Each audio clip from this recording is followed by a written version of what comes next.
Սմայել աստված, որ պարոն Սյունյանին փոխարինեց Բաբկին Թունյանն, ասեց, հեսա Բաբկին Թունյանն ինձ հակադարձելու։ Պարոն Թունյան, ասում եք, սա պրոտեկցիոնիզմ չի, սա ներքին շուկայի պաշտպանություն է։ Եթե իմ անգլերենի համեստ գիտելիքներին չեն դավաճանում, պաշտպանել հենց protect-ն է։ Ինչ տարբերություն, պաշտպանում ենք շուկան, թե protect ենք անում մեր ներքին շուկան։ Դե պրոտեկցիոնիզմի մասին ես որևէ բացասական բան չասեցի, այլ ընդհակառակը միշտ դրական եմ հանդես եկել։ Բայց այստեղ պարոն փոխնախարար, ասենց փորձեմ հասկանամ ձեր պատասխանները։ Ասում եք, ցեմենտը մեզ համար ռազմավարական նշանակություն ունի, դրա համար պետք է պաշտպանենք։ Շատ լավ։ Հետո ասում եք,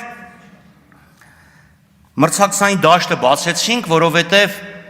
ներքին շուկայում խնդիրներ են առաջացել։ Եթե ներքին շուկայում խնդիրներ են առաջացել, այլ մարմին կա, որը դա պետք է վերահսկեր։ Դրա համար ասում եք, դրսի ընկերությունները ներս մտան։ Հիմա փորձենք հասկանանք, որն է ավելի կարևոր։ Այդ կարևորությունը, առաջնահերթությունը ինքը 6 ամիսը մեկ չի կարող փոխվի։ Ինքը տնտեսական քաղաքականության երկարատև ուղղությունն է, ինքը տնտեսական քաղաքականության ողնաշարն է։ Հետո էլ ասում եք,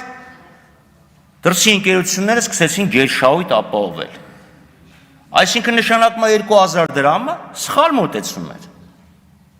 Եթե սկսեցին գերշահույթ ապահովել, դուք ձեզ հերքում եք, գնում պետք է ոչ թե 14000, այլ ենթադրենք 7250, որպեսզի գերշահույթ չապահովվեր։ Հիմա այս ամեն ինչի հիման վրա 8000 դրամը որտեղից է առաջացել։ Պարոն Թունյանն ասում է, դե եթե ոչ 8000 է դեպքում դուք ասեք ինչքան։ Ռաբինովիչին հարցնում են, Ռաբինովիչ, դուք ինչու եք հարցին հարցով պատասխանում, ասում ես դուք ինչ կարծիք ունեք։